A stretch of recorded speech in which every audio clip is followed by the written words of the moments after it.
Hola, bienvenidos a nuestro canal con Penny. Yo soy Mary y esta es Rosie. Y vamos a hacer un vídeo analizando el libro de Carl Sagan junto con la película. Yo he visto y me he leído las dos cosas, pero ella solamente ha visto la película, básicamente porque esto lo hemos improvisado un poco y no le daba tiempo a leer el libro. Pero será interesante porque veremos las dos partes, o sea, de alguien que se ha leído el libro y alguien que solamente ha visto la película para ver pues, los vacíos que hay en la película, sobre todo. Yo, antes de ver este vídeo, os recomiendo que veáis la reseña que he colgado hace unos días sobre el libro, que saldrá el enlace por aquí arriba, encima de Rosie, para ser exactos.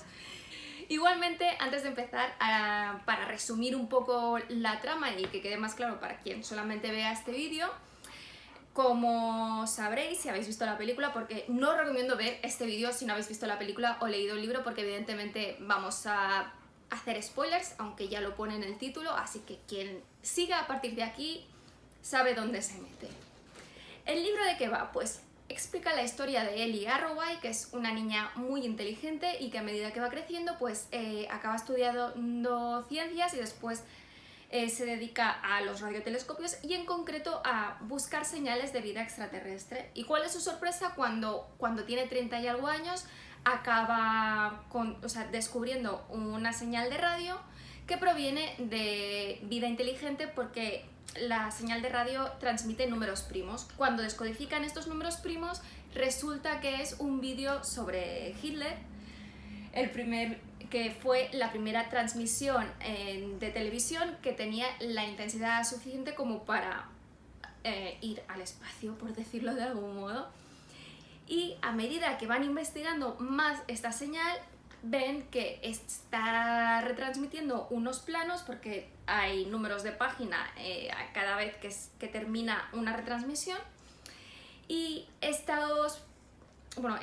manual es en realidad un manual para construir una nave espacial para poder ir a visitar a los extraterrestres, los que les están mandando esta señal.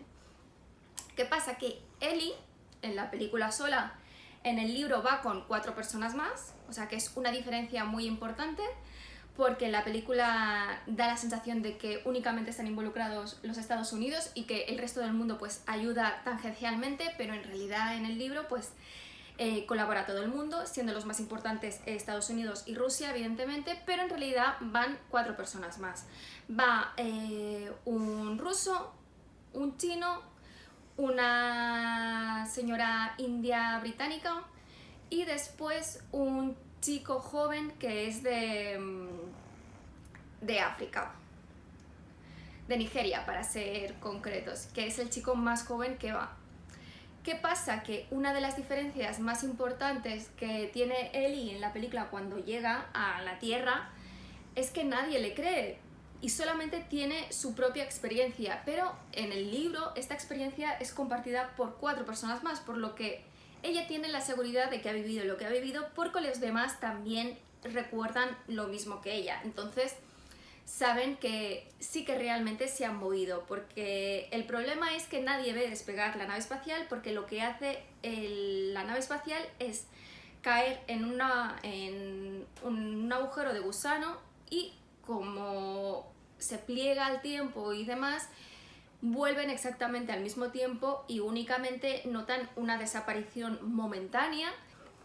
Se detectan en la nave pues rastros de elementos extraterrestres y también que ha pasado por diferentes sitios, pero eso es algo que mantienen escondido porque no quieren, o sea, los gobiernos del mundo no quieren que el mundo sepa que realmente se ha movido de ese lugar. Y bueno, planteado esto, Rosie os va a hablar un poco sobre la película, porque entre otras cosas ella ha estudiado cine y por lo tanto sabe de eso muchísimo más que yo, y veo cosas que yo no veo. A ver, yo lo que te quería preguntar antes de nada, porque me ha parecido curioso que en el libro salgan 4 personas en ese viaje. O sea, 5 en total, sí. Hay una diferencia muy importante, es abismal, quiero decir, porque eso, de hecho, la experiencia se desarrolla de cara ya al desenlace de la película. Entonces, quería preguntarte, ¿la experiencia es la misma la que le sucede a ella que a los otros 4? Es decir, ella cuando llega allí, en la película, ve a su padre. No, o sea, cuando están dentro de la nave sí que todos ven lo mismo, o sea, ven todo el espacio a medida que la nave se va moviendo por los agujeros de gusano y ven diferentes planetas, diferentes soles y diferentes sistemas solares, y luego cuando llegan, ellos lo que hacen es atracan en una especie de estación interplanetaria, o sea, construida por diferentes extraterrestres de diferentes sistemas solares, y una vez bajan de la nave se encuentran en una playa en la que aparece el padre de Ellie, pero cuando están allí aparece una puerta de la nada y todos se atreven a pasar por la puerta menos Ellie porque es tonta, ¿vale? O sea, es que me cae muy mal en el libro. Y todos reúnen el valor para atravesar la puerta menos Ellie. Y Ellie ve a su padre, pero cada uno de los otros ve a su ser más querido en la Tierra, por decirlo de algún modo, esté vivo o esté muerto, porque entienden los extraterrestres que cogiendo la forma de esas personas es como mejor asimilarán la información que les están dando, pero cada uno de ellos les está transmitiendo la misma información a todos. Bueno, eso es un dato importante porque yo cuando veo la película, yo pienso, no me queda claro si, porque no te lo dejan claro, si realmente está viendo a su padre o es una proyección de su padre. No está viendo a su padre, o sea, no es aparte de que en el libro no es su padre real, o sea, que es su padrastro por decirlo de algún modo, pero ella no lo sabe, lo descubre una vez, no sé si es antes de irse o una vez vuelve a la Tierra, que en realidad no es su padre, pero se supone que es un extraterrestre que tiene la capacidad de cambiar de forma, por eso es corpóreo, o pueden tocarlo, y es más como si tuviese la capacidad de entrar en su mente, porque en realidad tienen el conocimiento de todas las interacciones que ha tenido con su padre y también de los otros personajes con la persona con la que se relacionan,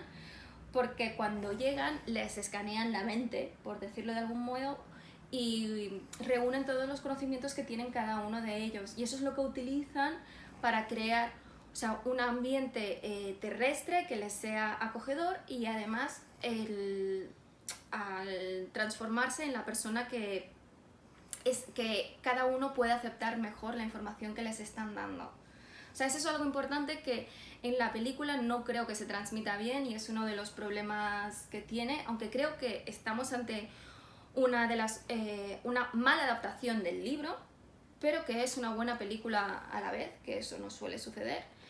Pero tiene muchos agujeros porque a nivel de la relación entre los personajes, primero porque lo centra mucho en Estados Unidos, o sea, como si Estados Unidos lo estuviese controlando todo, y segundo porque lo centran todo en el personaje de Ellie, transformando su personalidad, porque es muy distinta a la del libro a la de la película. Sacan personajes que considero que son importantes de la novela, y además el resto de personajes que salen en la película, que salen en la novela, les cambian totalmente la personalidad, simplemente pues para que haya más tomate, por decirlo de algún modo, porque para Carl Sagan, al ser el astrónomo, lo que realmente le importaba era mantener, o sea, explicar lo que quería explicar, la posibilidad de contacto extraterrestre, y además de que todo fuese coherente a nivel astrológico y a nivel físico.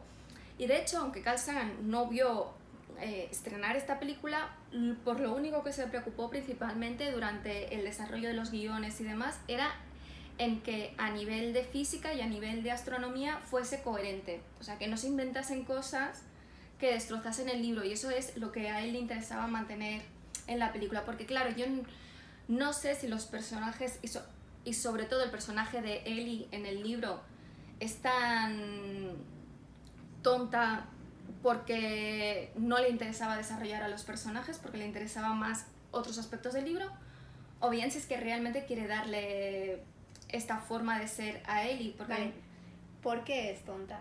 Es decir, es un poco Sheldon, por decirlo de algún modo, de Big Bang Theory. O sea, le cuesta muchísimo empatizar, únicamente ve el mundo Pero a su tonta modo. en el sentido intelectual. No, intelectual no, es muy, muy inteligente desde pequeña. O sea, antes de hablar ya es capaz de arreglar una radio que hay en el garaje de su casa. Bueno, pero hay muchos tipos de inteligencia, ¿no? Entonces ella como A que... nivel de inteligencia emocional es nula. Interpreta el mundo a su modo y no deja que el resto de interpretaciones que no son acordes a la suya pues entren en su mundo. Ese es el problema. Y entonces, como está escrito desde su punto de vista y lees sus pensamientos, es imposible empatizar con sus decisiones, con las decisiones que toma. No tiene relaciones profundas con nadie, con el único que lo tenía era con su padre, que luego resulta que ni siquiera es su padre biológico. Y a partir de allí ella se encierra en sí misma y es incapaz de conectar con nadie más. O sea, claro que eso hace que ella como persona le guste a muy poca gente y que no llegue nunca a tener una relación profunda con nadie. Y el viaje lo que le permite es darse cuenta de cómo se ha equivocado en su vida. ¿Sabes? Y cuando está allí, que es algo que me molesta mucho, tendría que haber tenido una hija por si me muero aquí, pues que quede algo de mí allí. Pues si es algo que nunca te ha importado. ¿Sabes? Nunca te has molestado en analizar tu relación con tu madre o con tu padrastro o en tener una relación con otra persona más allá de sexual. O sea, porque todo lo que aparece en la película de su relación con Matthew McConaughey no existe en el libro. O sea, Josh Palmer es un personaje que sale en el libro, a mí es un personaje que me gusta mucho, pero que sale muy de vez en cuando y que le da siempre un toque de conciencia a Ellie. O sea, es que le ayuda a darse cuenta de ciertas cosas, pero en realidad con quien ella mantiene una relación amorosa es con el secretario de ciencia del gobierno de los Estados Unidos, que no aparece en la película, pero que es una relación que no es nada profunda porque Sagan no entra en ningún momento a estudiar las relaciones ni a desarrollarlo a nivel del libro. O sea, de hecho, cuando muere el padre de Ellie, es su madre que le dice, o ella dice algo así como, le ha pasado algo malo a mi padre, y ya está. ¿Sabes? Es que se centra en el desarrollo de Ellie, pero únicamente a nivel profesional y a nivel con la ciencia y cómo se va desarrollando todo, cómo van descodificando todo, cómo se va construyendo la nave espacial. En cambio, en la película, el personaje de Ellie está mucho más desarrollado y es mucho más empático. Bueno, a mí la relación, en primer lugar, la relación entre Matthew McConaughey y Jodie Foster no me parece nada verosímil, sobre todo al principio. Quiero decir, cuando se acaban de conocer, de alguna forma, y enseguida tienen ese beso que en el fondo es tan complejo. Si fuera un beso de otro tipo, te diría, bueno, vale, pero es un rollo de una noche. Me parece muy poco verosímil, porque como que da a entender que parece que sea el hombre de su vida. Sí. Y me parece ese momento muy patético también, por otro lado. Pero es un momento de esos cinematográficos muy, muy clásico, ¿no? Y puede entenderse. Luego la dirección de ¿cómo se llama? CMX. Es muy interesante, sobre todo por algunos planos que hace. Por ejemplo, hay un plano que tiene que ver con ella cuando es niña, que es cuando su padre cae y va corriendo y hace ahí una cámara lenta, ¿vale? Para que todo el mundo lo entienda, y va avanzando por el pasillo y se topa con un espejo. Estamos hablando de que la cámara, en teoría, está delante del espejo. Ese plano es técnicamente imposible. Sí, yo pensé lo mismo cuando lo vi, o sea, es algo que llama muchísimo la atención. Y es una de las escenas que, por ejemplo, que cuando tú estudias cine, pues te la ponen, ¿no? Porque dicen, bueno, se pueden hacer cosas así, ¿no? Jugando con las cámaras, y a nivel narrativo es muy, muy interesante, porque se ve a ella misma.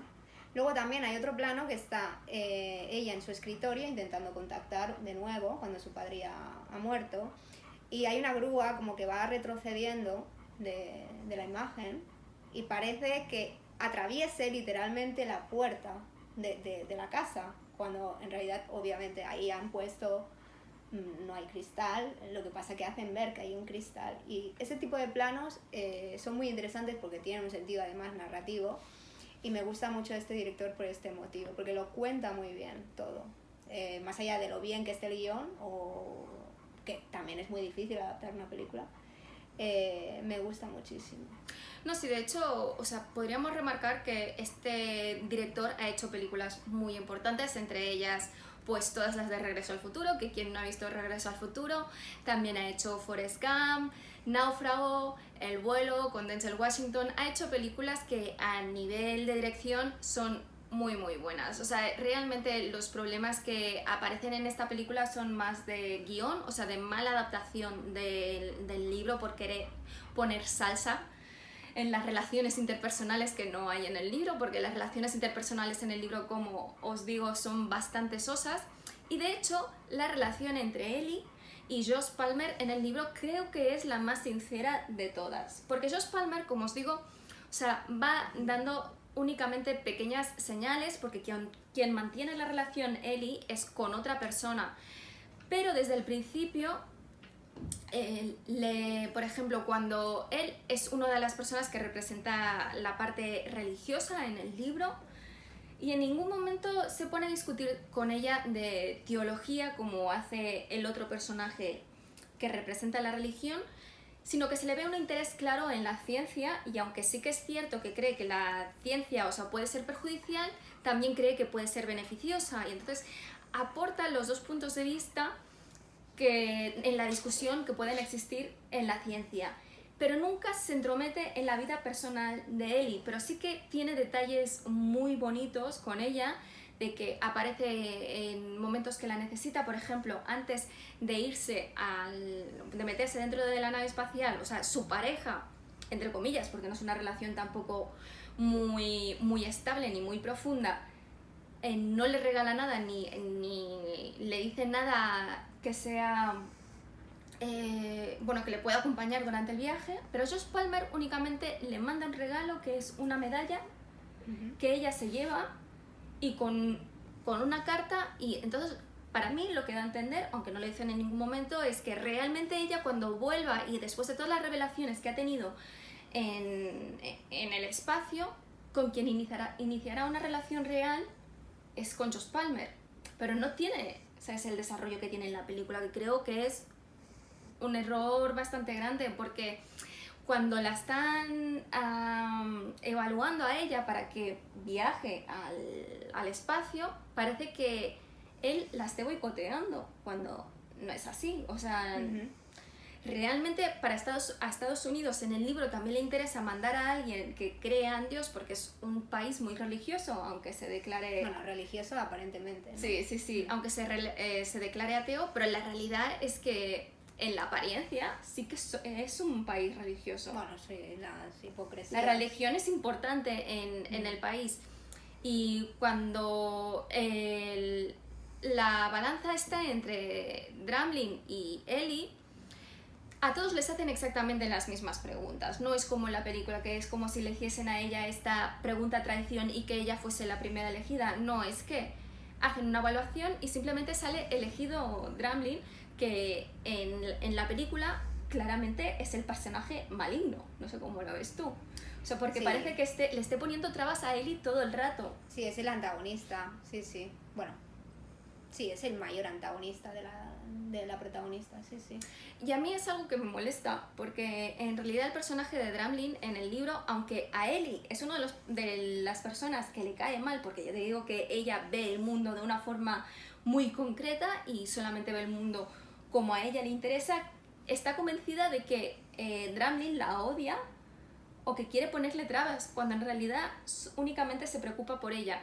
En el libro hay otro personaje de profesor, que es el profesor Valerian, que es quien está estudiando la vida extraterrestre, y ella empieza a hacer el doctorado con Dramlin, y luego cuando vuelve Valerian, de que estaba haciendo una colaboración con una universidad en el extranjero, pues se pasa a terminar el doctorado con él, porque se empieza a interesar Ellie por la vida extraterrestre. Entonces Dramlin no está de acuerdo en que se gasten los fondos con la vida extraterrestre, porque cree que es una pérdida de tiempo, pero en cuanto se da cuenta de que realmente se está contactando con algo extraterrestre, es el primero que apoya a Ellie en hacerlo todo. Y es él el elegido sin poner ningún problema por el medio. Y él no está dentro del gobierno como aparece en la película. Y de hecho, como yo imagino que por la diferencia de edad y porque realmente le tiene un aprecio a Ellie, o sea, cuando él muere, que en la película está él solo examinándolo todo, en el libro están también Ellie y está el otro profesor, Valerian. Y cuando estalla, o sea, Dramblin muere por proteger a Ellie, porque la empuja para que quede detrás de una columna y recibe él toda la metralla y muere. Hombre, a ver, nada que ver, ¿no? Exacto. Y además, yo creo que la película es una de esas películas que si no has leído el libro, quizá entiendas menos incluso la película, porque a mí esta relación, aunque sea diferente en el libro, esta relación entre Ellie y Dramblin no la acabo de entender. No se me explica bien en la película. No sé por qué. Sí que se da a entender más o menos, pero necesito más información. No lo veo claro. Es como si lo hubieran parcheado. Claro, y eso también sucede en la descodificación del mensaje y cómo todo va muy rápido en la película, porque aparentemente pasan únicamente 2 años, o sea, en 2 años lo descodifican todo, montan la nave espacial y ya están todos dentro. En el libro, Ellie tiene al principio 33 años, diría, cuando se recibe la comunicación, y cuando finalmente va al espacio, tiene casi 50 años. O sea, porque únicamente en recibir el mensaje han estado casi 1 año después en descodificarlo, se han pasado meses y finalmente en poder construir la nave espacial, que por cierto no tiene nada que ver con la nave que aparece en la película, es una nave muy distinta. Se pasan años porque, claro, tienen que crear materiales que todavía no existen en la Tierra y que el manual les explica cómo fabricarlos. Y lo que hacen es, para controlar las posibilidades de que las cosas salgan mal, pues construyen la máquina a la vez en Estados Unidos, en Rusia y en Japón. Por si hay algún fallo durante la fabricación de la máquina en cualquier de estos lados, pues quedará la siguiente. Lo que pasa que la máquina de Estados Unidos estalla, que era la que estaba más avanzada.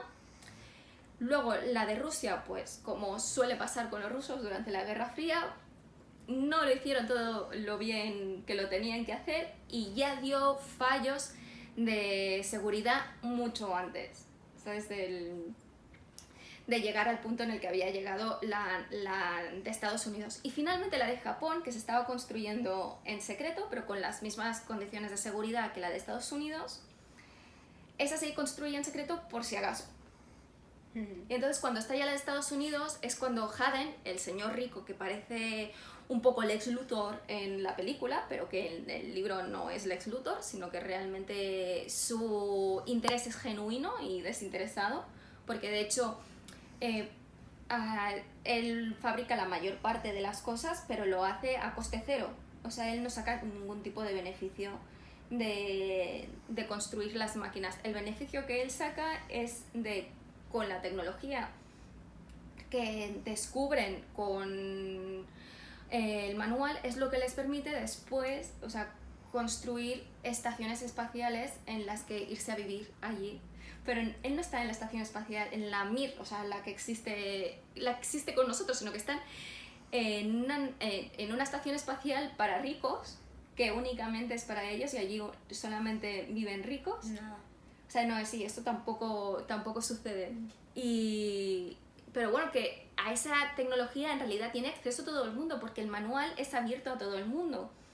Que esto es una de las cosas que tampoco se muestran bien en la película, creo yo, porque en el libro queda muy claro que nada de esto sería posible sin la colaboración de todos, y de hecho inicialmente hay muchos problemas con colaborar con Rusia, porque recordemos que esto es en plena Guerra Fría, porque es a principios de los 80. Y claro, pues la presidenta de los Estados Unidos, que es una presidenta, no es Bill Clinton, tiene muchos problemas para colaborar con Rusia, pero finalmente ven que sin la colaboración de Rusia pues no pueden recibir toda la información, porque como tiene que tener el radiotelescopio todo el rato enfocando a Venus, claro, la Tierra va rotando y no puedes estar enfocando todo el rato. Y únicamente con la colaboración de Rusia y otros países, evidentemente, pero la más importante es la de Rusia, se puede recibir todo. Y eso es muy importante. ¿Y qué pasa? Que cuando se publica el manual, lo hacen abierto al mundo. O sea, se publica literalmente en manuales, en libros. Todo el mundo tiene acceso a esa información. O sea, no es... los materiales de fabricación y todo eso no es algo que Haden se guarde y que tenga acceso a ellos, sino que cualquiera con sus recursos puede hacer lo mismo que él. Digamos que el libro es mucho más democrático todo, ¿no? Sí. Claro, es muy interesante esta comparación entre los países que son colaboradores y aquí como si estuviésemos de nuevo en una guerra fría, una especie de guerra fría, ¿no? En la que siempre parece ser que Estados Unidos va por delante y no es así del todo, ¿no? Desde un punto de vista histórico. El personaje de Haden, a mí en la película, también me aparece como un ente muy espontáneo, quiero decir, no está del todo tampoco contado bien. Entonces, supongo que al leerte el libro, tú puedes interpretar, aunque haya diferencias, puedes interpretarlo mejor. Sí, porque además, como te digo, es un personaje muy distinto. Evidentemente es un señor multimillonario y algo excéntrico, pero que desarrolló una tecnología en su momento que solamente él desarrolló y que en un momento dado, pues el Ministerio de Defensa de los Estados Unidos pues consideró que estaba poniendo en peligro la seguridad nacional porque, claro, únicamente él tenía esa tecnología y podía poner en peligro la seguridad nacional y le expropiaron prácticamente todo. Pero bueno, como es una persona muy ingeniosa y muy inteligente, pues vuelve a crear su imperio de la nada. Y realmente a él lo único que le interesa es vivir su vida y hacer las mayores aportaciones posibles a la humanidad. No vamos a negar que es una persona muy particular, pero es que a mí en la película me da la sensación de que es un Lex Luthor, ¿sabes? De un malvado que te colabora mientras dure su interés, pero no, en el libro claramente su interés es totalmente desinteresado y no mete cuchara allí para ayudar a Ellie y a enchufarla. O sea, se cuenta con Ellie en el libro en todo momento porque es quien descubre la señal de radio. Nadie la está bloqueando, ¿sabes? De las reuniones y demás como sucede en la película, que es lo que te digo, que en la película pues añaden salsa y entonces hacen que Dramblin pues sea malo, que ponen la cucharada amorosa con Palmer Ross, porque claro, o sea, si lo hubiesen trasladado tal y como está con el libro, la realidad es que las relaciones interpersonales no están bien desarrolladas porque no era el principal interés de Carl Sagan y claro, no hubiese tenido el interés que tiene la película.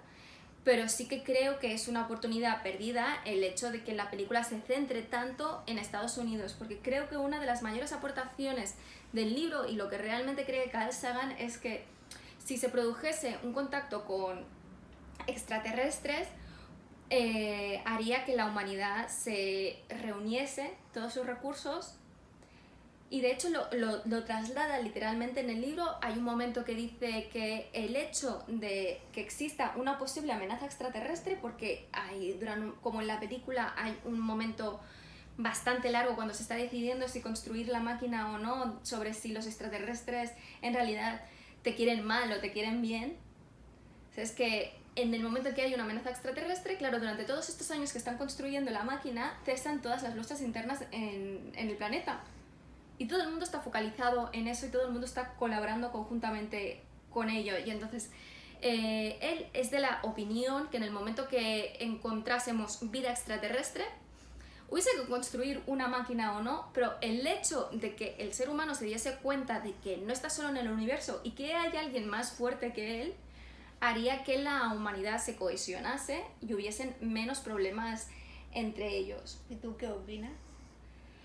Bueno, es un recurso recurrente en todas las películas y los libros de que pasaría eso. Yo quiero creer que sí, pero también creo que habría ciertos países que se negarían a colaborar. entre ellos. Yo creo que es muy utópico y en todo caso estamos hablando de los países que están más desarrollados o más avanzados, unos más relativamente que otros, ¿no? Porque, bueno, hoy en día, por ejemplo, más de un 50% de la población no tiene acceso a Internet, quiero decir, hay mucha pobreza y hay mucha desigualdad. Quiero decir, por un lado, vamos a ver los países que colaboran y por otro lado esto también yo lo enlazo con el tema de las creencias religiosas, ¿no? Que es el tema central, de hecho yo creo, de la película, como yo lo veo, ¿no? Porque se desarrolla tanto al principio como en el final. Entonces, ¿qué tipo de gente apoyaría este proyecto? ¿Qué tipo de países? Y al final, ¿cómo se desarrollaría el proyecto? Bueno, eso es una de las cosas que también aparece en el libro, que bueno, muchas religiones y sobre todo, bueno, más que las religiones, personas que representan a las religiones quieren negar que la señal provenga de los extraterrestres, aunque hay un momento que es imposible negarlo, y una vez, o sea, se ha probado, claro, todos dicen que en todo caso proviene de sus dioses, ¿sabes? O sea, lo intentan modelar para que encaje con sus creencias, y casi todos están en contra de que se construya la nave espacial. O sea, hay solamente personas muy concretas y que son progresivas dentro de cada sistema religioso, que tienen un interés real en que se construya esta nave espacial. Josh Palmer es uno que dentro de la religión cristiana está a favor de que se construya la nave espacial, porque cree que se tiene que investigar este hilo. Pero, por ejemplo, dentro de la religión musulmana, o sea, mucha gente, bueno, muchos musulmanes están en contra de la persona que envían, que es una persona muy religiosa, pero de la parte progresista del mundo musulmán. Entonces, claro, hay un conflicto muy claro entre la persona que envían y el resto del mundo musulmán. No existe este problema en China, por ejemplo, o en la India, porque el budismo y el hinduismo son más abiertos en este sentido, ya que... Bueno, ellos no opinarían, yo creo. No, porque son también animistas, o sea, piensa que los objetos también tienen espíritu, por decirlo de algún modo, y entonces son religiones que se plantean el mundo de una forma muy distinta. Pero claro, el hecho de que contacten con un mundo, con un mundo aparte, o sea, con extraterrestres, está claro que cambia el paradigma de todo lo que conoce el mundo. Y yo creo que hay muchas personas que serían, o sea, aquí en la actualidad, que es 30 años después de los acontecimientos del libro, o sea, habría este problema aún, o sea, habría gente que sería incapaz de asimilar esto. Sí, sí. Pero es que además es el hilo conductor, no sé cómo lo ves tú, pero la película yo desde el principio la veo como el hilo conductor, el tema de las creencias, no solo religiosas, sino en general. En la película sí. ¿Por qué? Porque yo también interpreto, lo dan a entender o lo dan a entrever, que ella en realidad mira tanto hacia el cielo y quiere descubrir más allá, porque en primer lugar es huérfana de madre. Y luego... En la película, en el libro no. Vale. Pues es huérfana de madre en la película y luego huérfana con el padre también, quiero decir, ya desde muy pequeña ya empieza a sentir fascinación, ¿no? Por eso, pero te dan a entender que es de alguna forma por ese motivo. Y esa cuestión espiritual se desarrolla en la película con la relación que tiene con Matthew McConaughey y finalmente en el clímax de la película, porque de hecho cuando ella está en el juicio de la investigación, eso se expone de una forma brutal, quiero decir, no hace falta ya que te lo pongan en un folleto y te lo pongan así, porque cuando le preguntan sobre el tema de las creencias, se les recuerda una conversación que ellos han tenido anteriormente, se miran. Bueno, es una forma muy expositiva y es otro de los momentos que a mí no me gustan, porque a mí una forma tan expositiva pues no me gusta. Eso es película, que quede claro. O sea, en el libro es también una cuestión importante, pero primero lo del juicio allí donde Jodie Foster está allí, no, es que ahora sí que creo en un poder, no sé qué, esto no sucede, o sea, ¿vale? Porque primero, o sea, nadie duda de que, o sea, bueno, nadie duda, la duda esta de si ha sucedido algo o no ha sucedido algo no existe porque hay 4 personas más que han pasado lo mismo.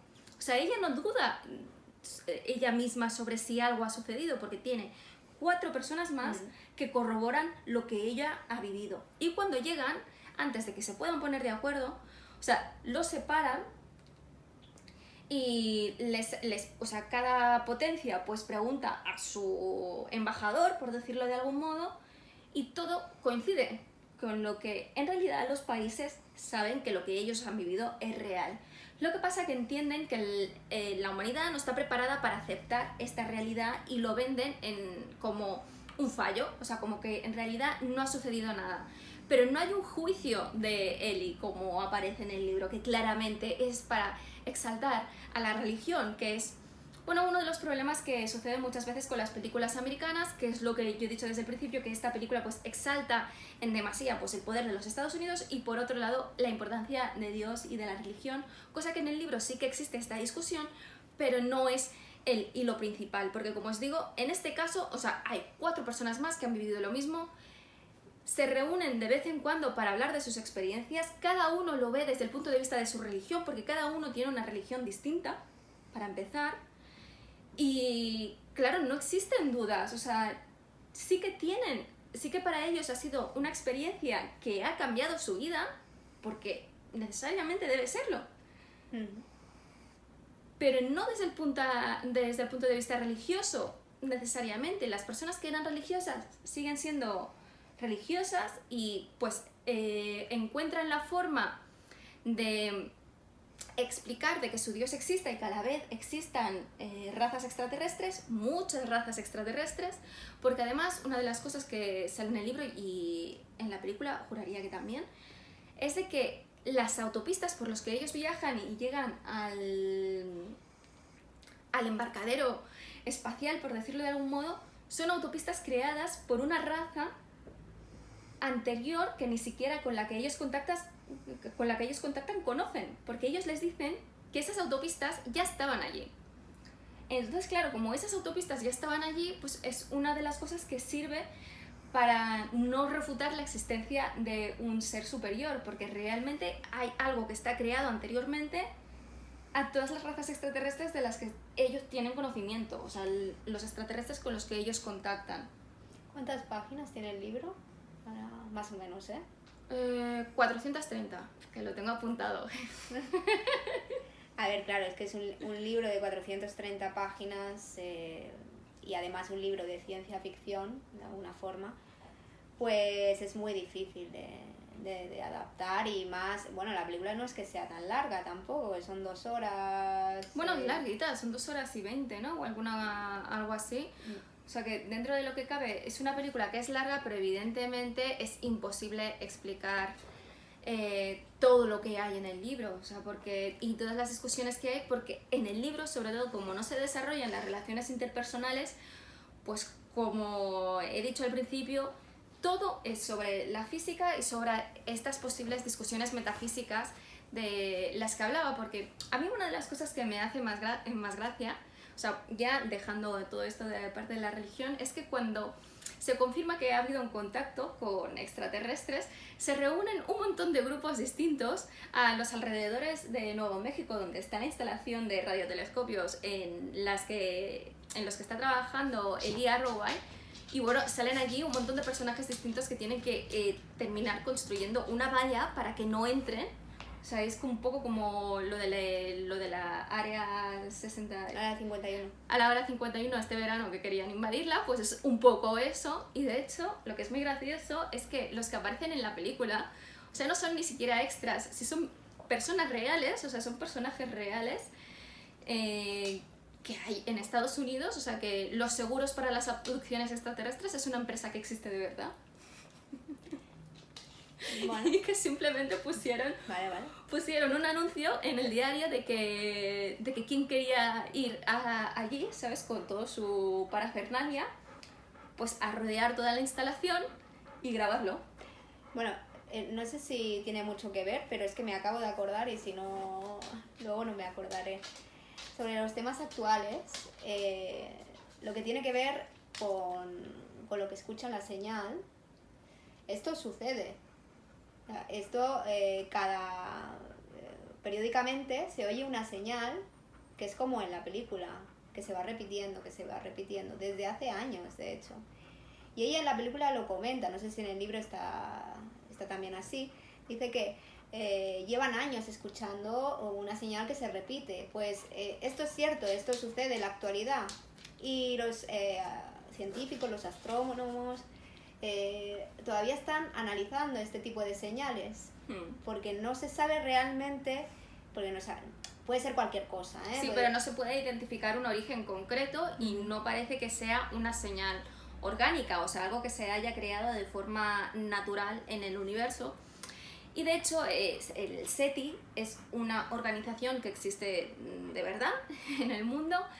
Y una de las diferencias es que en la película pues parece que le hagan el favor a Ellie de hacer esta investigación cuando es totalmente equivocado, porque en el libro es como os digo, SETI existe de verdad y en el libro se crea esta instalación y se dedica a la búsqueda de vida extraterrestre por orden del gobierno. O sea, no es que ella reúna los fondos, que ahí es donde aparece, ahí es donde se crea la imagen del ex Luthor de Haden, que es el que decide, pues sí, voy a meter el dinero allí. No. O sea, en el libro es el gobierno de los Estados Unidos quien construye la instalación de Nuevo México para la búsqueda de vida extraterrestre y únicamente un 15% o un 20% de los radiotelescopios se dedican a otras investigaciones. Y entonces Dramlin lo que quiere es que se cambie esta directiva y se haga al revés, o sea que la mayor parte de los radiotelescopios se utilicen para otro tipo de investigación y únicamente una pequeña parte para la búsqueda de la vida extraterrestre, que este es un gran cambio también con la película, por lo que os decía también, o sea, se quiere demonizar a ciertos personajes y después también hacer a Ellie pues que sea más fácil conectar con ella y sentir con ella de lo que pasa en el libro. Te quería preguntar en relación con el tema general, no con el tema central de la película, sino el tema general de vida más allá.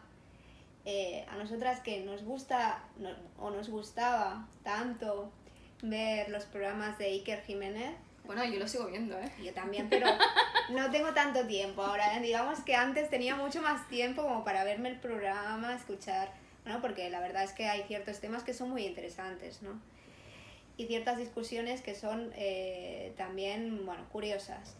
Entonces, claro, la película repite muchísimo la frase, algo así, dice como que si somos los únicos que estamos en este espacio tan grande e infinito, teóricamente, realmente yo creo que sí que hay vida inteligente más allá de nosotros. Lo que ocurre es que están tan lejos que es imposible actualmente contactar con ellos o saber de ellos. No, yo pienso lo mismo, o sea, es que con la inmensidad del universo, que cada vez se descubren más constelaciones y más sistemas, o sea, sería muy egocéntrico por parte del ser humano considerar que somos la única vida inteligente que existe en el universo.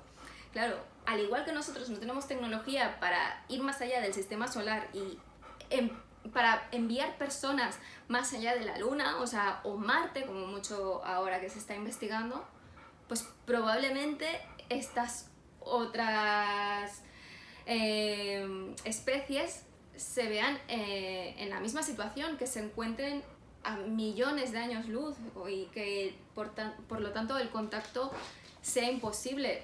Pero pensar que hay un universo tan grande y que no exista vida más que nosotros, más que aquí en la Tierra, porque claro, o sea, nosotros somos la especie inteligente, por decirlo de algún modo, pero evidentemente hay muchos otros seres vivos. Aquí tenemos a Penny.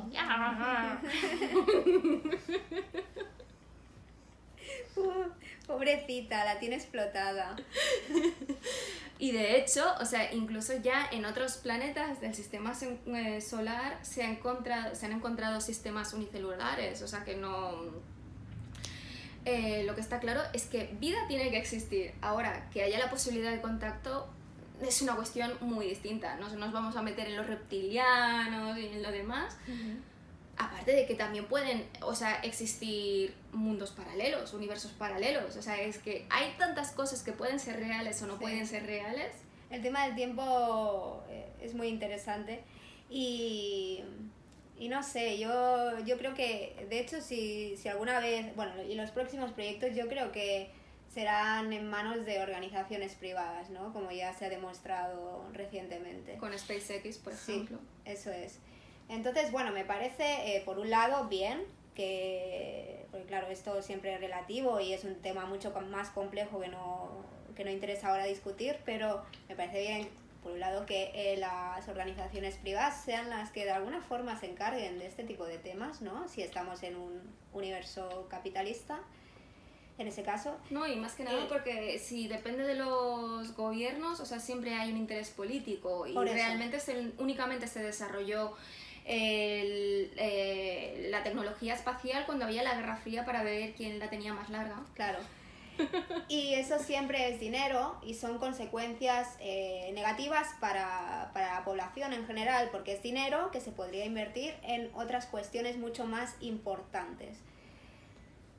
Y esa es mi opinión. Sí, no, yo también pienso lo mismo, porque está claro que, bueno, por lo menos desde nuestro punto de vista, que en Estados Unidos, porque son cosas de las que hemos hablado, en Estados Unidos se destina demasiado dinero al ejército y a la NASA. Bueno, la NASA, su presupuesto se ha visto muy reducido a lo largo de todos estos años, cuando sería más interesante pues invertir ese dinero en el Medicare, en mejorar la vida real de la población, porque esto se ha visto ahora con el coronavirus. O sea que hay mucha gente que no tiene acceso a necesidades básicas y Estados Unidos pues ha dedicado la mayor parte de su economía en mantenerse como primera potencia mundial. Y ahora me parece que lo va a tener un poco difícil. Sí, porque China se lo va a comer, vamos, con patatas. Pero es que China es otro país que tampoco se preocupa por su población. No. Claro, o sea, y es la realidad. Lo que pasa que en China pues no lo esconden. Bueno, yo creo que Estados Unidos tampoco lo esconde, no sé. Bueno, pero sí que hay la imagen de que se preocupa por la población, ¿sabes? Bueno, no. Y sí. si no, bueno, por su salvación espiritual, ya vivirán en el futuro. Sí. En fin, a ver qué opinan los oyentes, ¿no? Sí, estaría bien que dejaseis vuestros comentarios sobre todo este tema y sobre todo que nos digáis, o sea, si os ha gustado esto, porque la idea sería ir haciendo un vídeo de vez en cuando. No nos podemos comprometer en una periodicidad concreta porque nos gustaría hacer esto juntas, o sea, y no hacer un Zoom, porque el Zoom está claro que si se vive en países distintos pues es la única solución que tienes, pero viviendo relativamente cerca pues nuestro interés es en que estemos juntas, porque al fin y al cabo somos amigas desde hace muchísimos años y claro, pues la confianza que hay entre nosotras dos es algo que en la cámara no se transmitirá y no se escucharían tanto los ronquidos de Penny. Creemos que hemos cubierto más o menos todo lo que era interesante de la película, por lo menos lo que nos habíamos apuntado en el guión. Tampoco queríamos que esto quedase muy largo, porque como es la primera vez que lo hacemos, pues si nos tenéis que tirar coles y tomates, pues que sean más corto, ¿no? Pero bueno, si os ha gustado este análisis, lo haríamos en el futuro pues con otras películas, otros libros. Seguramente intentaríamos encontrar pues libros que han sido adaptados a películas para poder analizar las dos cosas. La idea es que las dos hayamos leído el libro y visto la película. Ya os digo que esto es excepcional porque es algo que queríamos hacer ya antes del confinamiento. Lo que pasa, porque lo estuvimos hablando ya en febrero, pero bueno, aquí se han perdido muchos meses y ahora es cuando hemos tenido la oportunidad de reunirnos. Y bueno, como no sabemos lo que va a pasar en este país en el futuro, pues la idea es hacer otro vídeo, pero ya veremos cuándo lo hacemos. Y bueno, si queréis podéis proponeros también qué libro más película os interesaría desarrollar. O sea, porque la verdad es que nosotras no tenemos filtro. O sea, vemos de todo y leemos de todo y estamos un poco locas. O sea, de hecho, porque claro, hemos viajado juntas y esas cosas. Y hemos tenido también nuestra fase de Crepúsculo y una vez en Londres incluso perseguimos pues, a los actores. Es verdad, eso es cierto, sí. Es real y hay muestras fotográficas de ello, porque dio la casualidad de que cuando viajamos a Londres pues era la premiere de la tercera película de Crepúsculo y bueno, pues nos encontramos con que estábamos allá en el medio. Bueno, claro. Sí, y resultó que donde nos estacionamos pues fue donde bajaban todos los actores. Justo donde bajaron. Mira que tuvimos hasta una discusión, para decir, ¿dónde nos ponemos? Dando vueltas por todos lados. Y al final... Sí, yo dije, vamos a ponernos aquí. Pero así, de forma total aleatoria, simplemente porque estábamos en primera fila. Y dio la casualidad que es justo donde paraban los coches y se bajaban los actores. O sea, fue un momento maravilloso. Maravilloso. Hemos tenido momentos muy maravillosos, de hecho, sobre todo en Londres. Yo recuerdo, sí. Claro, si fuimos a la casa de Robert Pattinson también. También. Y bueno. Por favor, no os desuscribáis del canal ahora mismo. Venga, ya está, Tened en cuenta que esto fue hace 13 años. Sí. Pero bueno, en serio, o sea que nos gustan muchísimas cosas, o sea que no tengáis ningún problema en proponer libros y películas, que nosotras lo estudiaremos y nos lo plantearemos. Y bueno, espero que os haya gustado este vídeo. Si es así, dale like, si no, dale un like. Dejad comentarios, por favor, con las proposiciones que os hemos hecho o con todo lo que hemos comentado, porque creo que evidentemente no todas las películas ni todos los libros dan para una discusión profunda, pero creo que en el caso de Contacto sí sucede, por lo que si queréis dar vuestra opinión, pues sois libres de darla, evidentemente. Y bueno, si no estáis suscritos, suscribiríais. Sobre todo si estáis suscritos, no desuscribáis por estos últimos comentarios. Y dale a la campanilla para recibir los mensajes. Y espero de que pues que haya otra edición de esto, que ya veremos cómo lo llamamos, tenemos que pensarlo aún. Nos vemos.